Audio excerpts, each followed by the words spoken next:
Baik anak-anak, kali ini kita akan mempelajari kaidah, struktur atau unsur kebahasaan dari teks laporan hasil observasi. Akan tetapi untuk lebih jauh karena ke depan kita akan belajar tentang teks, dan banyak teks, kita seyogyanya dan baiknya belajar dari awal lagi tentang apa saja sih sebetulnya unsur-unsur kalau di bahasa Inggris gramaticalnya atau unsur kebahasaan dari bahasa Indonesia itu secara umum seperti apa gitu. Nah, yang pertama tentu tidak akan jauh-jauh ketika kita berbicara tentang bahasa Indonesia berhubungan dengan kata. Nah, kalau di bahasa Indonesia kata itu adalah satuan bahasa terkecil yang dia bersifat bebas, berdiri sendiri, dan bisa memiliki arti atau tidak. Ada kata, nanti juga ada frasa. Nah, bedanya kata dengan frasa apa, Bu? Kalau frasa itu adalah gabungan dari beberapa unsur tetapi tidak melebihi batas fungsi. Hah? Maksudnya, Bu? Nah, ini di frasa ini, jadi gampangnya itu untuk mudahnya dia bisa tersusun atas 2 kata, minimal 1 kata gitu. Dan juga bisa tersusun atas beberapa kata. Tetapi dalam sebuah kalimat dia hanya memiliki 1 fungsi. Bu, masih bingung. Oke, sekarang kita berbicara tentang contohnya aja. Kalau kata, nah ini contoh dari frasa anak-anak. Nah, frasa ini sifatnya non-predikatif. Artinya dalam kalimat dia hanya bisa menduduki posisi subjek atau predikat. Nah, contoh di sini kalau misalnya dalam subjek, frasanya adalah pemain itu. Kalau kita sebut kata, itu kan hanya tersusun atas pemain saja atau itu. Nah, ketika tersusun atas 2 kata dengan satu makna yang sama, pemain itu kan menunjukkan pemain yang itu gitu. Nah, itu kita kenal dengan frasa dan di sini menduduki posisi subjek. Nah, berlari termasuk juga frasa yang dalam kalimat dia menduduki posisi predikat berlari. Ini juga ada frasa adjektif, tetapi kedudukannya pada sebuah kalimat hanya dalam predikat. Semoga bisa sedikit mengulang kembali dasar-dasar unsur kebahasaan dalam bahasa Indonesia. Untuk selanjutnya, nah dalam pembahasan atau dalam unsur-unsur kalimat atau bahasa di bahasa Indonesia, itu tidak akan jauh-jauh dengan yang sering kita dengar kata kerja, kata benda, kata sifat. Namun kita lebih familiarkan ya sekarang kalau kata kerja adalah verba, kata benda nomina, dan kata sifat adalah adjektiva. Apa saja nanti, Bu? Yang pertama, verba dulu. Nanti ada verba juga ada frasa verba. Nah, tadi verba kata kerja adalah segala sesuatu atau segala kata yang menggambarkan proses perbuatan keadaan. Biasanya kalau kata kerja itu menunjukkan sebuah aktivitas atau tindakan begitu. Berlari, mengayun, mengayuh, tidur, makan, minum.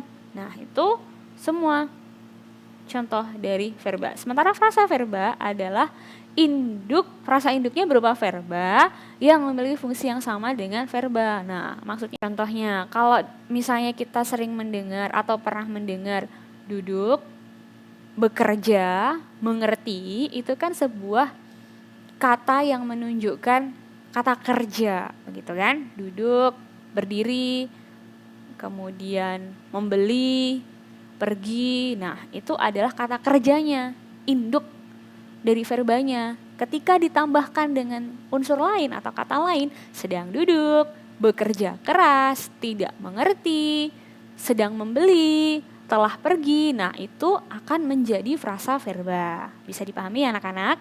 Untuk selanjutnya, fungsi atau ciri-ciri dari verba dan frasa verba. Kedudukannya dalam kalimat verba ini berfungsi sebagai predikat. Nah, udah tahu ya SPOK di SMP udah belajar atau juga sebagai inti predikat dalam sebuah kalimat. Nah, yang kedua, dia mengandung makna dasar perbuatan, aksi, proses, keadaan. Nah, intinya berupa menunjukkan tindakan.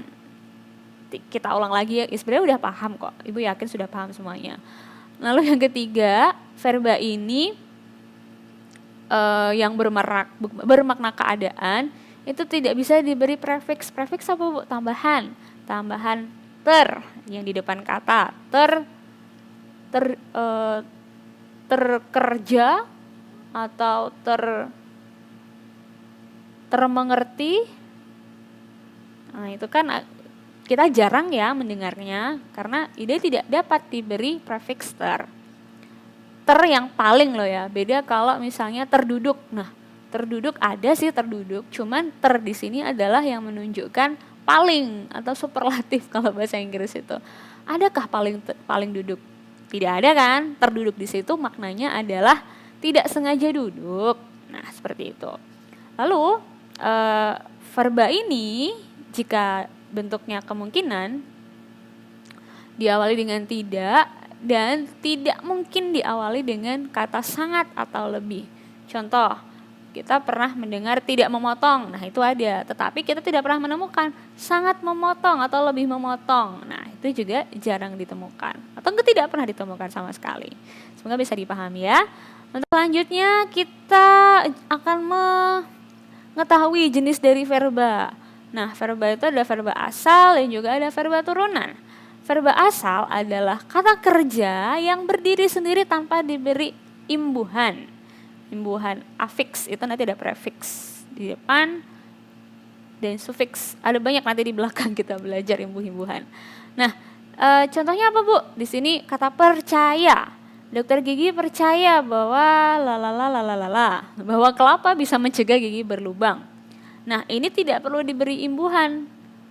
Terpercaya. Terpercaya berarti paling percaya gitu ya. Itu juga bisa sih, cuman tanpa diberi imbuhan apapun, ini sudah bisa memberikan makna. Nah, artinya di situ. Maksudnya di situ. Ya.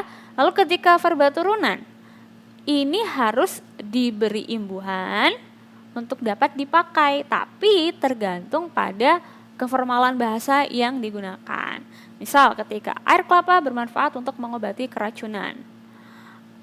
Ini kedudukannya sebagai verba di tengah. Kalau tidak ada kata bermanfaat, ada kata imbuhan ber, itu tidak bisa menunjukkan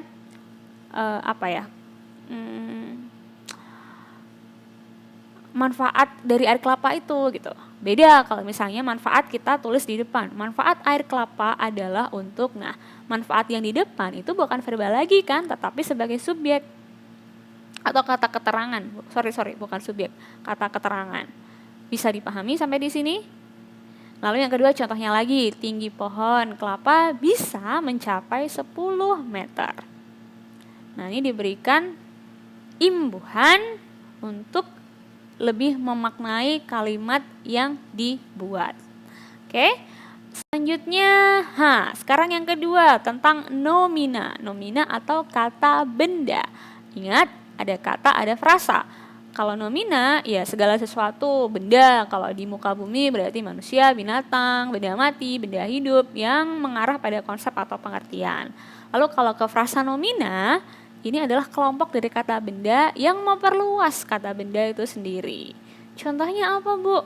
Nah, sebetulnya sudah sering kita lihat dalam kehidupan sehari-hari. Ini contoh-contohnya.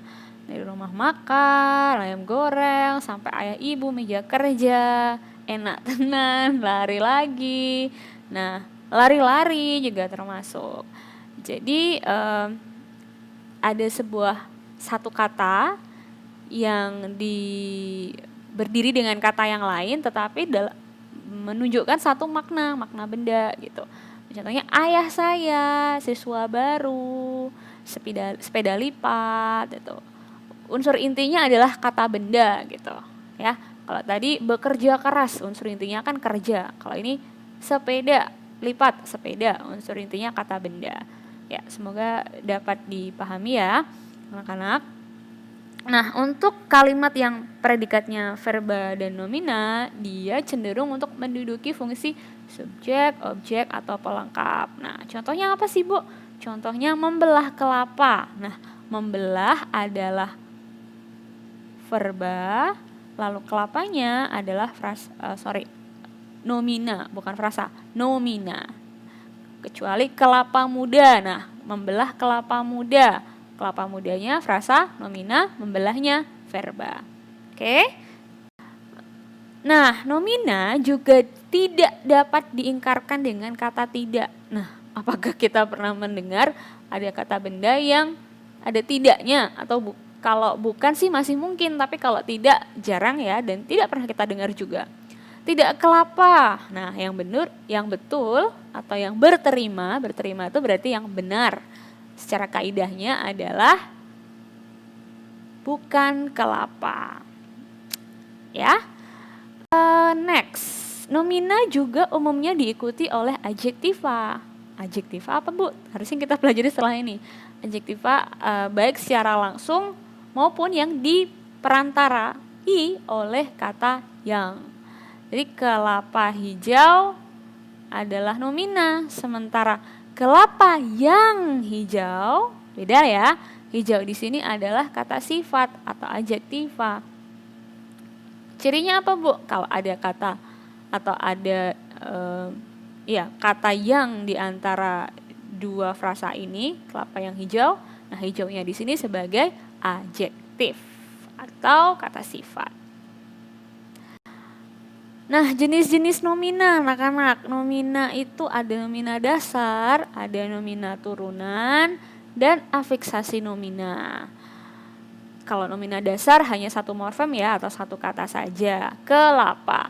Nomina turunan melalui afiksasi atau pengulangan atau pemajemukan. Nah, tadi contohnya ini dia beberapa contoh dari nomina turunan yang sudah melalui afiksasi atau pemberian penambahan unsur imbuhan, bukan unsur, penambahan imbuhan.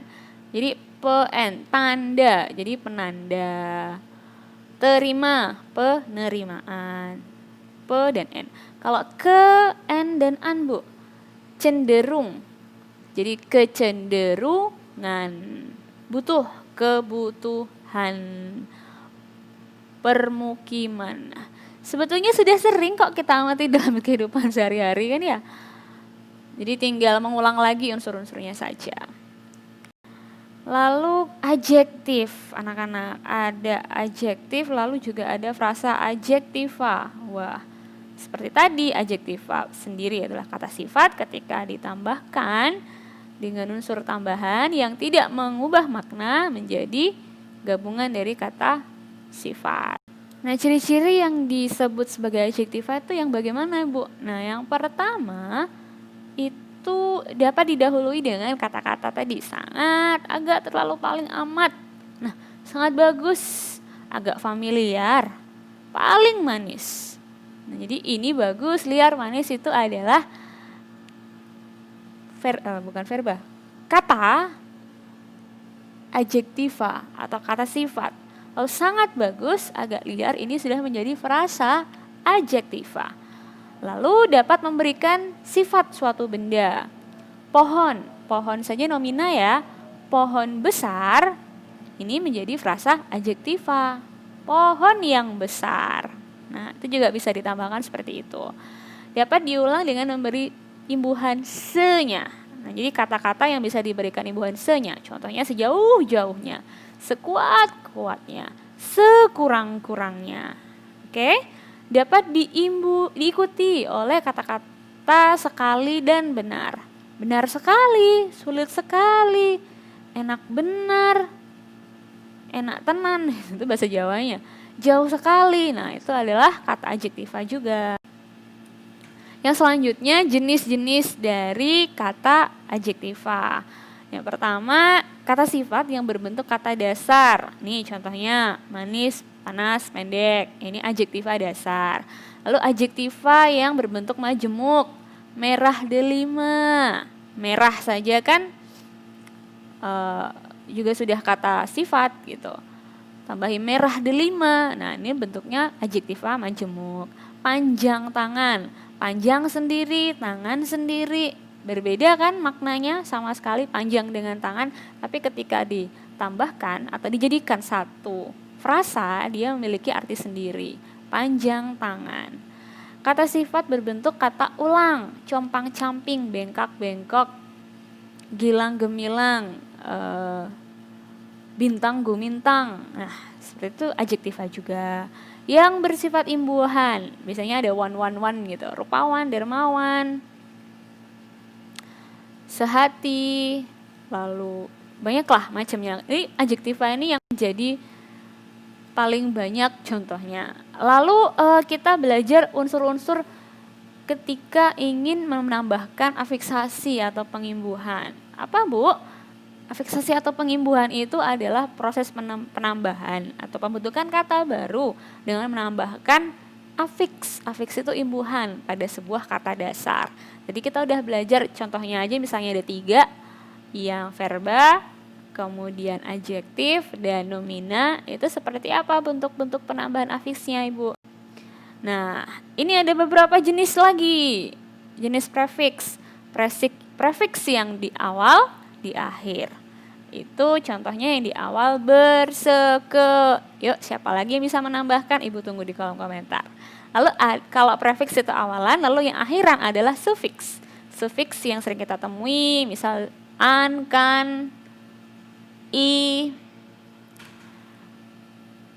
Lalu konfiks. Apa Bu konfiks? Konfiks itu adalah gabungan dari prefiks dan sufiks. Di depan ada dan ditambah di belakang juga ada, imbuhan di depan dan di belakang. Mekan, pean, kean, dan seterusnya. Ini kita ingat-ingat ulang lagi ya. Nah, sekarang afiks yang membentuk verba ini umumnya diawali atau imbuhannya yang sering ditambahkan adalah me, di, ber, ter. Coba siapa yang bisa kasih contoh selain yang di sini? Ini lari, itu verba. Berlari, tetap verba ya. Ketika kaki yang nomina, kaki sendiri itu kan nomina, ditambahkan awalan ber, nah menjadi kata verba, berkaki. Siapa lagi yang bisa kasih contoh yang lain? Ibu tunggu di kolom komentar. Nah, selanjutnya verba yang tetap walau diberi imbuhan. Tadi lari tetap berlari walaupun diberi kata ber. Oke? Ini sebetulnya pengulangan yang tadi Ibu kasih contohnya. Nah, ini juga tadi beberapa contoh sufiks dan prefiks bisa kalian tambahkan. Nah, sekarang afiksasi pada adjektiva yang sering ditambahkan adalah seterkean. Contoh lainnya apa? Misal kita buat kata dasarnya tinggi. Tinggi kan kata sifat sudah. Setinggi, gapailah cita-citamu setinggi langit. Burj Khalifa adalah gedung tertinggi. Saya takut dengan ketinggian. Oke. Nah, ini tadi adalah beberapa dari unsur kaidah kebahasaan bahasa Indonesia yang kalian sudah sering mengamalkan dalam kehidupan sehari-hari. Cuman kita merefresh kembali ya. Ada pertanyaan silahkan tinggalkan di kolom komentar.